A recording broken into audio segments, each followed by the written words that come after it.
According to the National Electrical Code, a disconnect is required at the garage ahead of the panel board. Article 225.30 of the NEC requires a means of disconnecting all ungrounded conductors at the point of entrance of the conductors. Article 408.312 states that for garages attached to a dwelling, a branch circuit switch or circuit breaker must be provided at a readily accessible location outside the garage. There are several reasons for this requirement. Firstly, safety is paramount, providing a quick and convenient way to energize the garage for repairs, maintenance, or emergencies. Secondly, code compliance ensures the electrical installation meets NEC requirements for electrical safety. Thirdly, insurance coverage. Some insurance companies may require a disconnect switch for garage installations. The type of disconnect required will depend on the specific application and local codes. Typically, a circuit breaker or disconnect switch is used. The disconnect should be located outside the garage, within easy reach and visible from the main entrance. It should not be located in an area that could be easily bypassed. Additional notes: the 4No. 3 cable from the house to the garage is sufficient for the 100 amps service. The MLO panel board should be rated for 100 amps or higher to match the service rating. Let's delve into each of these points with greater detail. Regarding Article 225.30, this section of the NEC focuses on outside branch circuits and feeders. It mandates that each building or structure supplied by a feeder or branch circuit must have a means for disconnecting all ungrounded conductors. The disconnecting means must be installed at a readily accessible location, either inside or outside the building or structure nearest the point of entrance of the conductors. The intent is to provide a way to isolate the entire electrical system of the detached structure from the main power source for safety during maintenance, repairs, or in the event of an emergency. In the context of a garage, this means that a disconnect must be present where the feeder from the house enters the garage. This disconnect allows the user to shut off all power to the garage without having to go back to the main service panel in the house. Acceptable disconnecting means include a circuit breaker in a readily accessible panel board or a fused or non-fused disconnect switch. The disconnect must be rated for the available fault current and have an ampere rating not less than the calculated load served. Article 408.312 provides further clarification specifically for garages attached to dwellings. This section requires that a branch circuit switch or circuit breaker be provided at a readily accessible location outside the garage. This requirement is in addition to the general requirement of Article 225.30, adding a layer of safety for attached garages. The readily accessible location outside the garage ensures that the disconnect can be easily reached in case of an emergency, such as a fire or electrical fault. This allows for quick de-energization of the garage circuits, minimizing potential hazards. This disconnect can be part of a panel board, a separate enclosed switch, or a circuit breaker in a weatherproof enclosure. It must be clearly marked to indicate its purpose. The requirements of both Article 225.30 and 408.32 serve several important safety functions. Firstly, a disconnect allows for safe isolation of the garage electrical system during maintenance and repairs. By shutting off power at the disconnect, electricians or homeowners can work on the electrical system without the risk of electric shock. Secondly, a disconnect provides a means to quickly de-energize the garage in the event of an emergency, such as a fire or electrical fault. This can help to prevent further damage and injury. Thirdly, a disconnect can prevent unauthorized access to the electrical system. By locking the disconnect in the off position, the homeowner can prevent others from tampering with the electrical wiring. In addition to safety, code compliance is another important reason for installing a disconnect. The NEC is a widely adopted standard for electrical installations, and compliance with the code is often required by local building codes. Failure to comply with the NEC can result in fines, delays in construction, and even the denial of occupancy permits. Insurance coverage is another factor to consider. Some insurance companies may require a disconnect switch for garage installations as a condition of coverage. This is because a disconnect can help to reduce the risk of electrical fires and other hazards. The type of disconnect required will depend on the specific application and local codes. A circuit breaker is a common type of disconnect that can be used in a garage. A circuit breaker is an overcurrent protection device that automatically interrupts the flow of electricity when a fault occurs. Circuit breakers are typically installed in panel boards and are readily accessible for operation. A disconnect switch is another type of disconnect that can be used in a garage. A disconnect switch is a manually operated switch that is used to isolate a circuit from the power source. Disconnect switches are available in both fused and non-fused versions. A fused disconnect switch provides overcurrent protection in addition to isolation. The disconnect should be located outside the garage, within easy reach and visible from the main entrance. This ensures that the disconnect can be easily accessed in case of an emergency. The disconnect should not be located in an area that could be easily bypassed, such as behind a locked gate or inside a storage shed. The 4No. 3 cable from the house to the garage is sufficient for the 100 amp service. The ampacity of the conductors must be sufficient to carry the load served. In this case, 4No. 3 copper conductors are rated for 100 amps. It's important to verify the conductor ampacity based on the installation type and installation method, referencing NEC Table 310.15b16. The low panel board should be rated for 100 amps or higher to match the service rating. The panel board must have a rating equal to or greater than the size of the feeder supplying it. This ensures that the panel board can safely handle the full load of the circuits it serves. In summary, installing a disconnect at the garage ahead of the panel board is a requirement of the NEC for safety and code compliance. The disconnect should be located outside the garage within easy reach and be of the appropriate type and rating for the application.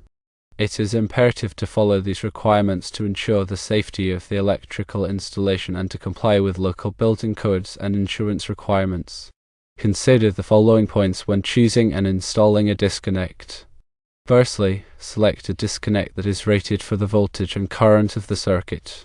Secondly, choose a disconnect that is suitable for the environment in which it will be installed. Thirdly, install the disconnect in a readily accessible location. Fourthly, label the disconnect clearly to indicate its purpose. Fifthly, inspect the disconnect regularly to ensure that it is in good working order. By following these guidelines, the safety and reliability of the electrical installation can be assured. Additional considerations include local amendments to the NEC, which may impose stricter requirements. Always check with the local authority having jurisdiction to determine the specific requirements for electrical installations in the area. Also, consider future expansion when selecting the disconnect. Choose a disconnect with a higher rating than is currently needed to allow for future expansion of the electrical system. Ensure proper grounding and bonding of the disconnect and panel board to minimize the risk of electric shock. Use appropriate wiring methods and connectors to ensure a safe and reliable connection. Finally, consider hiring a qualified electrician to install the disconnect and panel board to ensure that the work is done correctly and safely. In addition to the specific requirements for garages, the NEC also contains general requirements for electrical safety that apply to all installations. These requirements include the use of listed or labeled equipment, proper grounding and bonding, and overcurrent protection. By following these general requirements, the risk of electrical hazards can be minimized. Let's discuss some practical aspects of selecting a disconnect switch. Disconnect switches come in various types, including fused and non-fused. A fused disconnect switch provides overcurrent protection in addition to isolation, while a non-fused disconnect switch only provides isolation.